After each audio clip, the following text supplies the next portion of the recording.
Menantu Pahlawan Negara. Bab 56 sampai bab 60. Bab 56 lempar wanita itu. Informasi ini didengar oleh salah satu anak orang kaya yang kebetulan keluar untuk menerima telepon. Dia melihat Ardika dan ibu mertuanya datang memesan tempat, serta hampir saja diusir. Betul, Tuan Muda Peter. Tuan Ardika ingin mengadakan pesta pindah rumah untuk ibu mertuanya besok. Yono merasa aneh. Kenapa Tuan Muda Peter bisa memperhatikan urusan kecil seperti itu? Si idiot itu ternyata punya uang untuk mengadakan pesta pindah rumah. Aku sudah meremehkannya. Peter mendengus. Dia lalu bertanya, Ardika dan ibu mertuanya sudah pergi. Tuan Ardika sudah pergi setelah menerima panggilan telepon Nyonya Desi masih ada. Dia akan berdiskusi detail pesta pindah rumah besok. Oh ya, dia juga meminta aku mengusir tamu yang memesan tempat lain.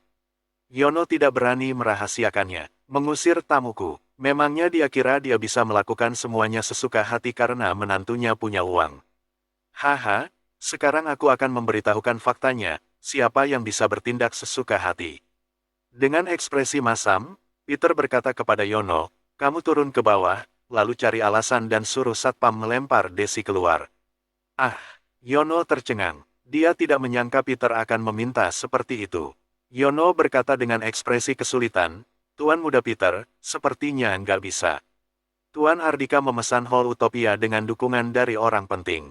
Plak, Peter langsung menamparnya. Siapa orang penting yang lebih penting dariku? Kamu adalah karyawan keluarga Rimex. Ikuti saja perintahku. Pada saat ini, Desi sedang menunggu Yono turun. Novi dan keluarganya juga sedang berdebat dengan pelayan hotel serta tidak mau keluar. Tak lama kemudian, dia melihat Yono turun. Ketika ingin berbicara, Yono segera berkata, Satpam, lempar wanita itu keluar. Novi terkejut, dia mengira Yono sedang membicarakannya. Namun, Novi langsung sadar kalau wanita yang ditunjuk oleh Yono adalah Desi. Apa yang terjadi? Ekspresi bangga di wajah Desi pun membeku. Dia segera berdiri dan berkata, Pak Yono, kenapa mengusirku? Menantuku sudah memesan Hall Utopia, kan? Salah orang, kata Yono dengan nada dingin. Kemudian, dia mengayunkan tangannya ke arah satpam. Dua orang satpam segera mendekat, kemudian mengangkat Desi sambil berjalan keluar Hotel Puritama. Desi langsung dilempar ke jalan yang ramai dan menjerit kesakitan. Kenapa orang itu dilempar keluar dari hotel? Jangan-jangan dia mencuri. Pasti karena mencuri. Hotel Puritama adalah bisnis keluarga Rimex. Mereka nggak mungkin merundung tamu. Sudah tua masih saja mencuri. Pif, dasar nggak tahu malu. Seketika, orang-orang di jalan pun mendekat untuk melihat apa yang terjadi. Mereka terus mencemooh Desi dan tidak ada yang membantunya untuk berdiri. Rasa sakit di badannya, ditambah rasa malu karena dicemooh orang-orang. Desi langsung duduk di jalan dan menangis dengan keras. Pak Yono, apanya salah orang? Jelaskan padaku. Desi, kamu masih saja nggak mengerti. Iya. Menantumu bukan Tuan Ardika yang memesan Hall Utopia, dia berbohong. Pada saat ini, Novi dan keluarganya pun mendekat dengan ekspresi gembira.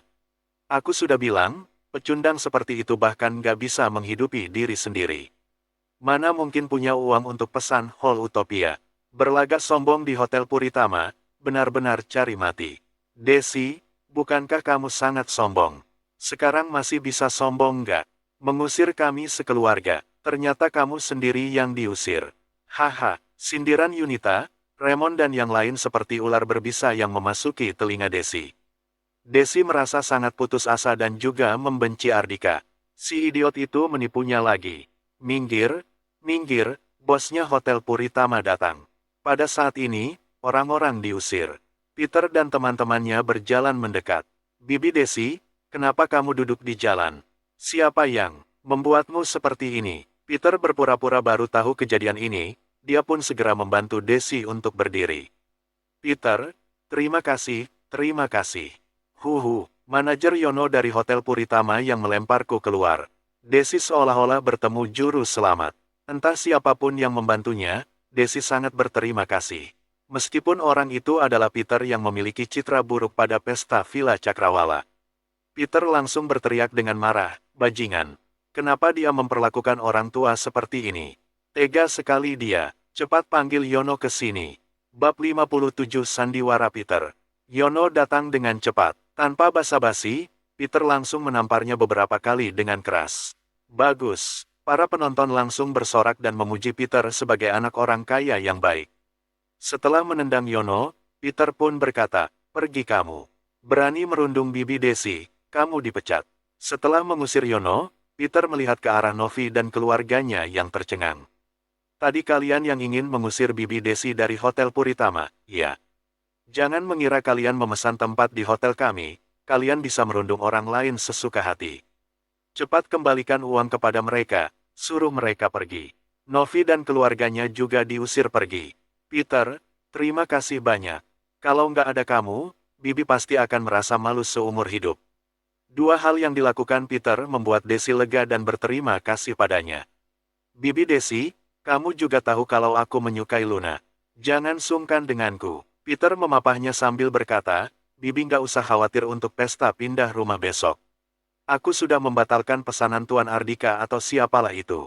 Besok, Bibi bisa memakai Hall Utopia. Aku akan menyuruh mereka untuk mengaturnya dengan baik." "Serius Peter, kamu baik sekali. Besok kami harus datang ke pesta pindah rumah Bibi." "Ya, aku akan menyuruh Luna untuk berterima kasih padamu." Desi sangat gembira. Itulah yang diinginkan Peter. Setelah tujuannya tercapai, Peter mengatur mobil untuk membawa Desi pulang ke Villa Cakrawala. Kompleks Prime Melati, Departemen Proyek. Luna menatap beberapa orang di depannya dengan tatapan dingin. Kepala Proyek, Arifin Sutoro. Manajer Penjualan, Lukman. Kepala Bagian Teknik, Roy. Tiga orang ini merupakan personel manajemen penting di Kompleks Prime Melati. Mereka ternyata bekerja sama untuk menodong Luna.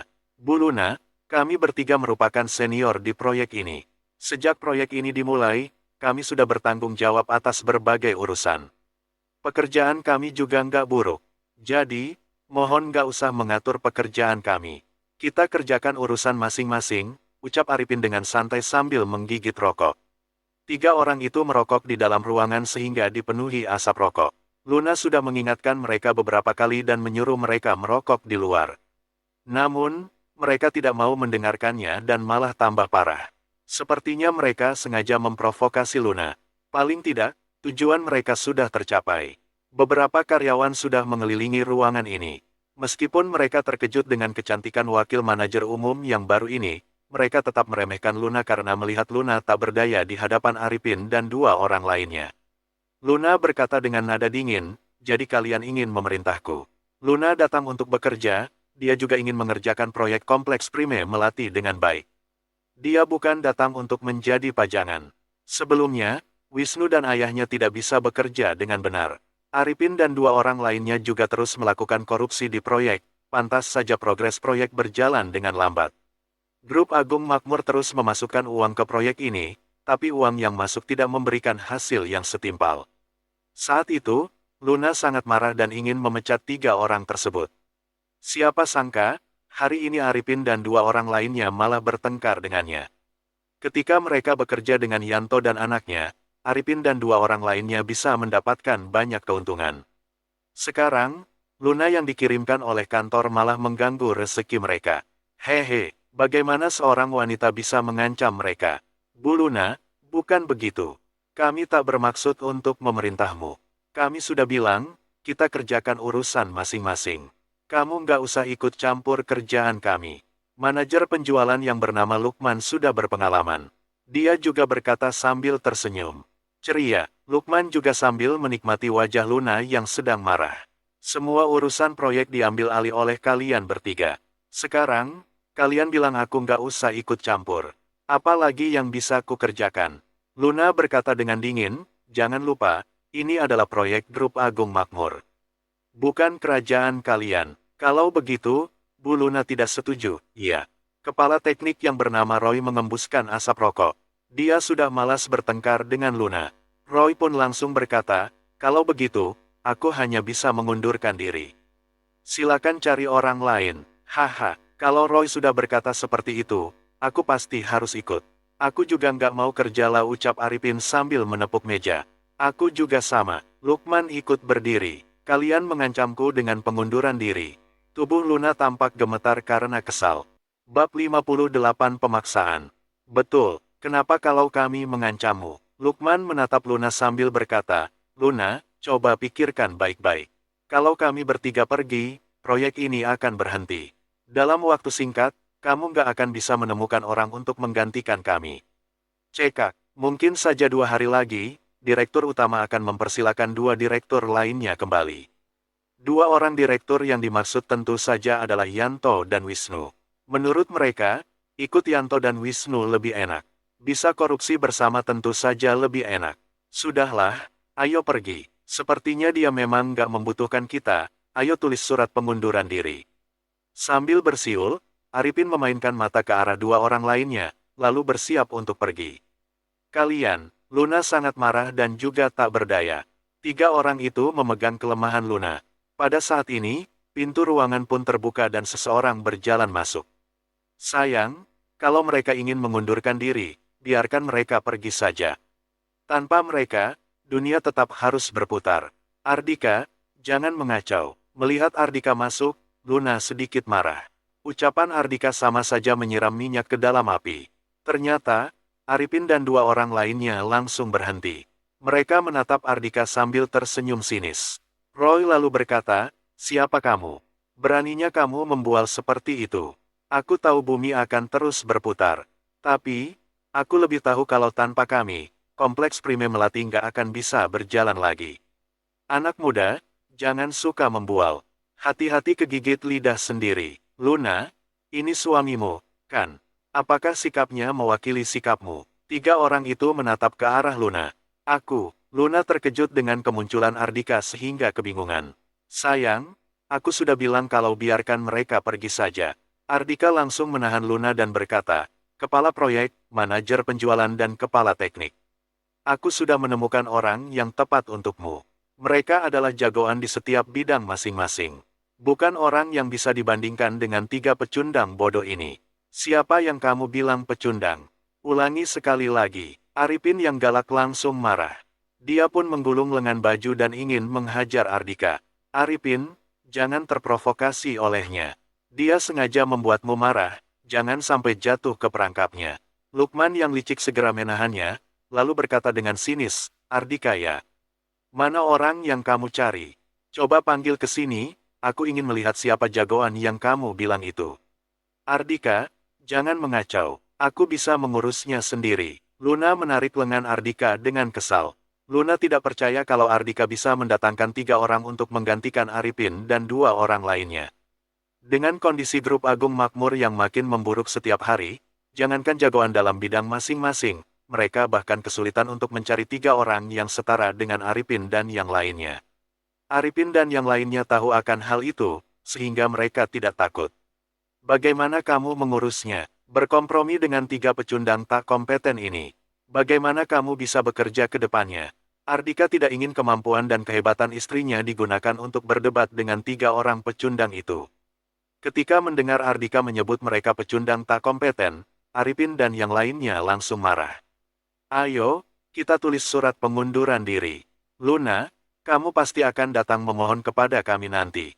Setelah berbicara, mereka pun berbalik untuk meninggalkan ruangan. Pada saat ini, pintu ruangan tiba-tiba terbuka.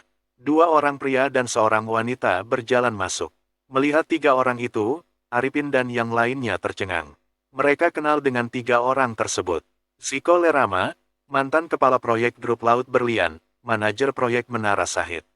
Gita Lutawan, salah satu dari 10 orang teratas yang terpilih oleh Asosiasi Industri Penjualan Kota Banyuli tahun lalu. Dia juga merupakan manajer penjualan di Forest Garden. Tahun lalu, dia memimpin tim dan memenangkan kejuaraan penjualan. Mario Hitora, mantan insinyur senior grup Laut Berlian. Sekarang, dia menjabat kepala insinyur Menara Sahid. 3 orang ini merupakan jagoan di bidang masing-masing. Paling tidak, di kota Banyuli dengan persaingan ketat ini, mereka adalah orang-orang yang berprestasi. Beberapa hari yang lalu, 3 orang tersebut direkrut oleh grup Sentosa Jaya dengan gaji tinggi dan diberi tanggung jawab berat. Arifin dan 2 orang lainnya juga tahu hal tersebut. Saat itu, Arifin dan 2 orang lainnya merasa sangat iri.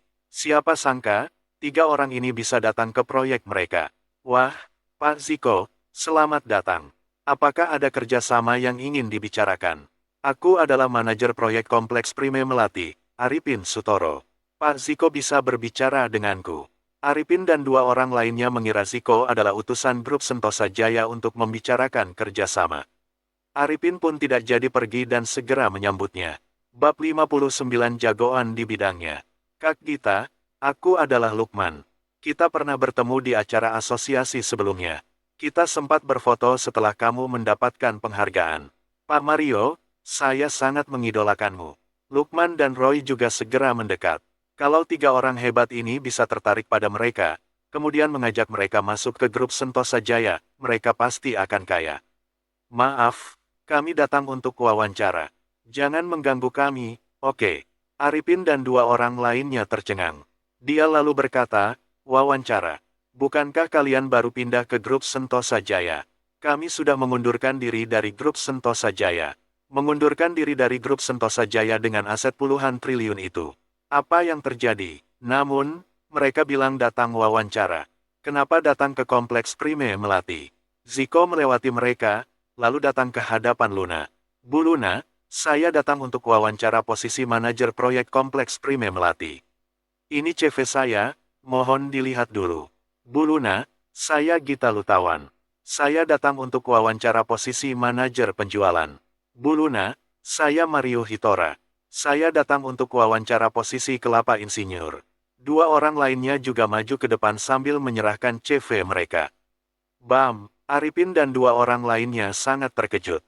Tiga orang jagoan di bidangnya masing-masing melepaskan pekerjaan bergaji tinggi di grup Sentosa Jaya, lalu datang wawancara di grup Agung Makmur.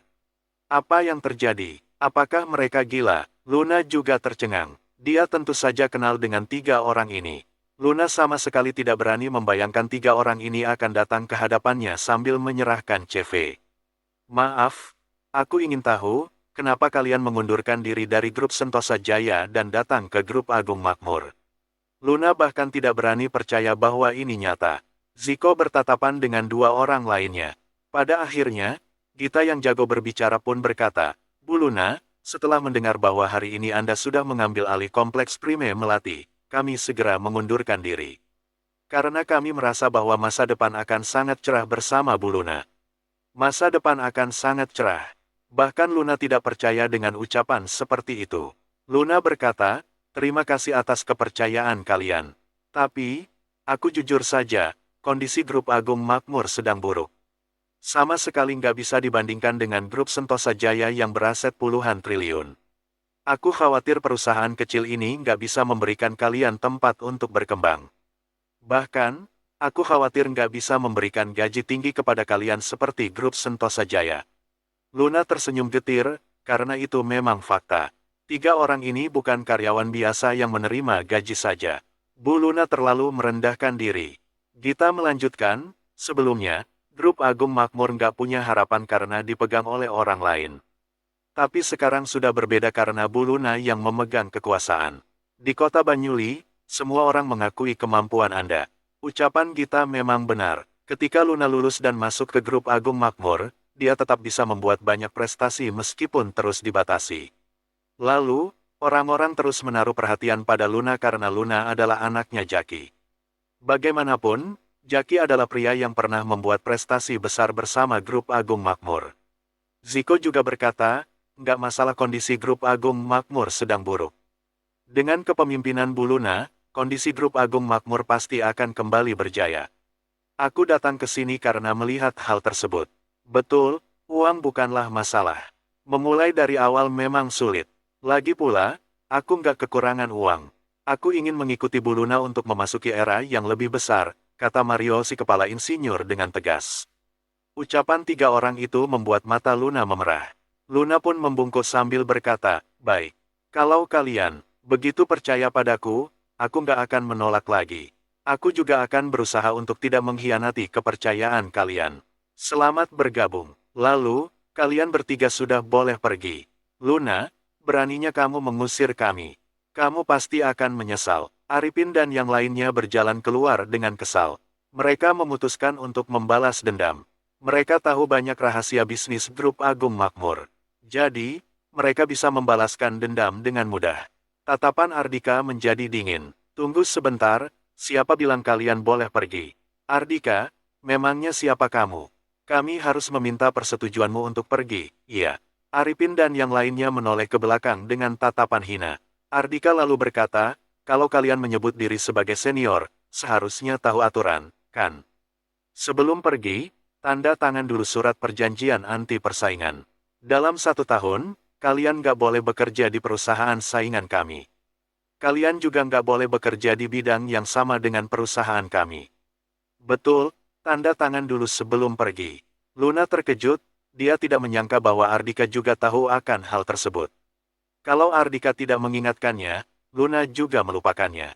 Bab 60 membangun kepercayaan diri.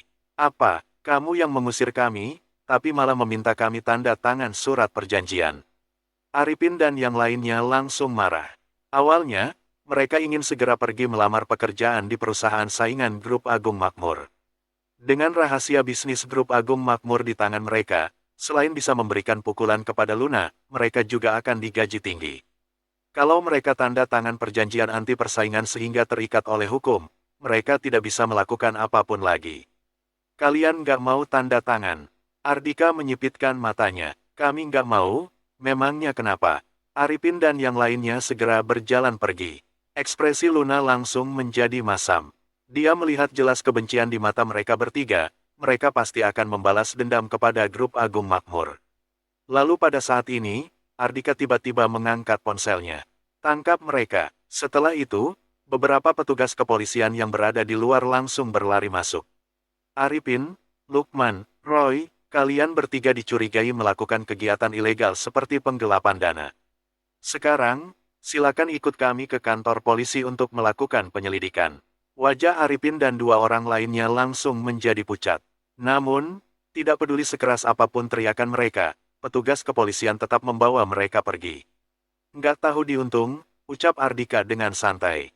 Kalau mereka tidak tahu diri, Ardika juga akan bersikap kejam. Tatapan para karyawan di luar ruangan kepada Luna sudah menjadi takut. Cepat kerja sana, lakukan tugas kalian dengan baik. Masalah ini sudah selesai dan kalian nggak akan terseret. Luna berjalan keluar dan melambaikan tangannya. Dia berusaha menenangkan semua orang. Semua karyawan pun segera membubarkan diri dan pergi bekerja. Ziko dan yang lain juga mulai bekerja. Ardika, kamu yang memanggil polisi, kan? Kenapa kamu tahu Arifin dan yang lain melakukan kejahatan? Luna menatap Ardika dengan curiga. Ardika tersenyum dan berkata, aku teringat atasan mereka. Melihat sifat Yanto dan anaknya, keponakannya juga pasti bermasalah. Jadi, aku memberitahukan hal ini kepada polisi terlebih dahulu. Hal ini juga berkat Wisnu dan Wulan yang bodoh. Tadi pagi, ancaman mereka di Grup Agung Makmur membuat Ardika berhati-hati dan bersiap-siap. Bagaimana dengan Ziko dan yang lainnya? Meskipun mereka datang mencariku, aku merasa bahwa ini pasti berhubungan denganmu. Luna tetap merasa curiga. Awalnya, Ardika ingin mengakui bahwa dia membawa Ziko, Gita dan Mario dari tempat Henry untuk membantu Luna. Namun, ketika melihat tatapan Luna yang kurang percaya diri, Ardika merasa sakit hati. Luna adalah orang yang hebat dan pintar. Namun, beberapa tahun ini dia terus dirundung oleh keluarga Basagita, sehingga kepercayaan dirinya juga terus tertekan. Semua itu membuat Luna kurang percaya diri. Sayang, kamu harus lebih percaya diri. Mereka memang datang ketika mendengar nama Luna, aku kebetulan bertemu mereka di luar sana, ucap Ardika sambil memegang tangannya. Dia ingin membangun kepercayaan diri Luna, agar Luna dapat memiliki sikap yang gagah berani dalam melakukan semua hal. Sebagai suaminya, Ardika akan bersembunyi di belakang untuk melindunginya. Di rumahnya Yanto, mereka sedang menunggu kabar dari proyek. Haha, aku dengar kalau Luna langsung pergi ke proyek setelah makan siang. Sesampai di sana, dia langsung memeriksa keuangan proyek. Sekarang, dia pasti sedang kesulitan karena diserang oleh Arifin dan yang lainnya, kata Wisnu dengan bangga. Hehe, seorang wanita pasti kalah dengan 3 orang pria. Dasar nggak tahu diri. Wulan juga berkata dengan sinis, sepertinya dia akan segera pulang memohon bantuan kakek untuk membelanya. Tuan besar nggak akan membantunya, malah akan diusir. Selesai berbicara, ponsel Yanto langsung berdering. Lihat, kabar baik sudah datang. Mungkin aku akan diundang kembali untuk menjadi pemimpin. Yanto segera mengangkat teleponnya dengan senang. Setelah berbicara sebentar, ekspresinya langsung menjadi masam. Keringat dingin juga bercucuran dari keningnya. Ayah, kamu kenapa? Sakit. Wisnu dan Wulan buru-buru memapahnya. Yanto menyuruh mereka minggir. Namun, ketika mereka melepaskan Yanto, Yanto langsung terjatuh lemas di kursi. Dia berkata dengan gemetar, Arifin diduga melakukan penggelapan dana, mereka sudah ditangkap oleh polisi. Apa? Wisnu dan Wulan tercengang. Wisnu tiba-tiba tertawa terbahak-bahak dan berkata, wanita itu cari mati. Dia langsung menangkap 3 orang senior, hal itu pasti akan membuat suasana proyek menjadi panik. Kita lihat bagaimana dia menyelesaikannya. Ziko dan 2 orang lainnya dari grup Sentosa Jaya pindah ke perusahaan kita untuk menggantikan Arifin dan yang lainnya. Ucapan Yanto membuat Wisnu terdiam.